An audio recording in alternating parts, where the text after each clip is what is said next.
অন্য কারো ঢোকার কোনো সুযোগই নেই, এখন কেউ যদি আমি ব্যাটিং সফল হওয়ার কোনো আমি সুযোগই দেখি না। মানে এটা বলে তো লাভ হবে না, কিভাবে করবে আমি দেখি না। কারণ আপনার হয়েছে কি, এখন এগুলো নিয়ে যত এক একজনের এক এক রকমের অভিমত দিতে পারে, সেইটা আমি মনে করি ওদের ইনফ্লুয়েন্স হওয়ার কোনো কারণ নেই। আমাকে যদি জিজ্ঞেস করেন আমাদের ওপেনিংয়ে তিনজনের মধ্যে কোন দুইজন খেলবে এটা আমি বলতে পারছি না এখন, বাট এই তিনজনের মধ্যে দুজন খেলবে। 3-এ শান্ত, 4-এ সাকিব, 5-এ তৌহিদ হৃদয়, না 4-এ তৌহিদ হৃদয়, 5-এ সাকিব, 6-এ মাহমুদুল্লাহ রিয়াদ, 7-এ অনেক, যদি আমরা এই কজন ব্যাটার খেলাই। তারপরে স্পিনার আসবে একজন। এখন এটা কি রিশাদ আসবে নাকি শেখ মাহিদি আসবে সেটা আমি জানি না, অপোনেন্ট দেখা হলে ঠিক করবে। আর 3 পেসার খেলবে, এটা হলো স্ট্যান্ডার্ড। এখন এর মাঝে চেঞ্জ হওয়ার সম্ভাবনা খুবই ক্ষীণ বলে আমার মনে হয়। যে জিনিসটা গত বিশ্বকাপে হয়েছে, সাফল কেউ করতে চায় না, কিন্তু যখন কন্টিনিউয়াস ব্যর্থ হতে থাকে তখনই তো সাফল্যের কথাটা আসে, নাহলে করবে কে? আচ্ছা ধরেন আমাদের যে ওপেনাররা যাদেরকে প্রথমে সিলেক্ট করে মাঠে নিয়ে আনছে, ওরা যদি কন্টিনিউয়াস রান করতো তাহলে কেউ সফল করতো? যখন পারছে না তখন নতুন একটা কিছু ট্রাই করে দেখছিল, এইটাকে বলে সাফল। এইখানটায় T20-তে আমি তেমন কোনো সম্ভাবনা, মানে আমার কাছে কোনো কারণ এখনও মনে হয়নি যে সফল করতে পারে বা করার প্রয়োজন আছে। What are you expecting from this team as a president of BCB, as a cricket lover? Cricket লাভার হিসেবে এক্সপেক্ট করি বাংলাদেশ সব ম্যাচ জিতুক, আর বিসিবির প্রেসিডেন্ট হিসেবে এক্সপেক্ট করি ভালো খেলুক। হ্যাঁ, দুই জিনিস। সো আমি আপনাদেরকে যে জিনিসটা বলছি, দুই জিনিস হয়েছে কি, এই ফরম্যাটটা টোটালি ডিফারেন্ট ফরম্যাট। আপনার টেস্টে বলেন, ওডিআইতে বলেন, আপনি যদি একটা মিস্টেক করে ফেলেন ওইটাকে রিকাভার করার একটা সুযোগ থাকে।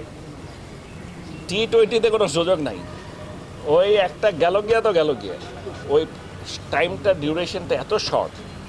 আমাদের এখানে প্লেয়ার নিয়ে আমার কোনো ধরনের সন্দেহ নাই যে যারা গেছে দে আর দ্য বেস্ট, এই ব্যাপারে কোনো সন্দেহ নাই। এখন হতে পারে যে অলমোস্ট কাছাকাছি আরেকজন আছে, সেটা বলতে পারেন, কিন্তু তাই বলে এর চেয়ে ভালো প্লেয়ার রেখে আমরা কম্পারেটিভলি কম ভালো প্লেয়ার নিয়ে গেছি এটা কেউ বলতে পারবে না। দ্যাটস অ্যাবসার্ড, কারণ প্রত্যেকেই পারফর্মার। হ্যাঁ, অনেকের ফর্ম নাই, এইটা একটা সমস্যা। যেমন আপনি 1 বছর আগেও যদি আমি কাউকে জিজ্ঞেস করতাম যে আমাদের বেস্ট ওপেনারকে, তামিম ছাড়া অবশ্যই সবাই বলতো লিটন দাস, কিন্তু এখন লিটন ফর্মে নাই। এখন ফর্মে নাই থাকতে পারে, কাজে সেই জায়গায় দোয়া করতে পারি যে যেন ফর্মে ফেরত আসে। This is number 1। শান্ত বলেন, তৌহিদ হৃদয় বলেন, অনেক বলেন, ওদের এখন পর্যন্ত যে কয়টা খেলা দেখেছি, they all have tremendous potential. আর যেখানে সাকিব আর মাহমুদুল্লাহ আছে, এরপর তো আর কথাই নেই, তাহলে বাকি থাকে হইলো আরেকটা ওপেনার। এখন এখানটায় আমাকে যদি জিজ্ঞেস করেন, তামিম ওর খেলা আমার T20-তে অসম ভালো লেগেছে, কারণ যে অ্যাপ্রোচ, যে সাহসটা দরকার, এইটা ওর মধ্যে আছে। এখন ক্লিক করবে কিনা জানি না, ওডিআইতে তেমন ক্লিক করে না কিন্তু ওয়ার্ল্ড কাপে, কিন্তু এখানে আমরা দেখছি যত দিন যাচ্ছে সে তারও তত ভালো করছে। আলটিমেটলি ভালো করবে আমার মনে হয়। ওকে যদি সুযোগ পায় আগামী 1-1.5 বছরের মধ্যেও আমাদের একটা ভালো ওপেনার হতে পারে। সৌম্য সরকারও আছে ওখানটায়। সৌম্য সরকারকে আমরা জানি যে ও যেদিন ও খেলে সেদিন টিমের জন্য অর্ধেক কাজটা ওই করে ফেলতে পারে, বাট ওই যে বললাম না, কনসিস্টেন্সির একটা সমস্যা আছে আমাদের।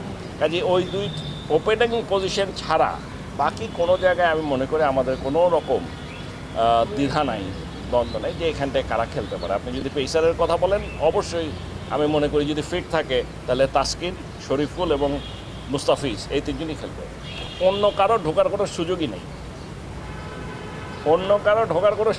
এখন কেউ যদি ইনজুর্ড হয় তখন এখন ওনারা কী করবে এটা এখন বলতে পারছে না। একটা হতে পারে যে ইনজুর্ড হলে হাসান মাহমুদকে ডেকে নিয়ে আসতে পারে, আর নাহলে সাকিবকেও খেলাতে পারে, সেইটা কি করবে জানি না। কিন্তু এখন যে আমাদের প্ল্যান অনুযায়ী যে টিম গেছে, তারা ফিট থাকলে this is going to B the squad বলে আমার ধারণা।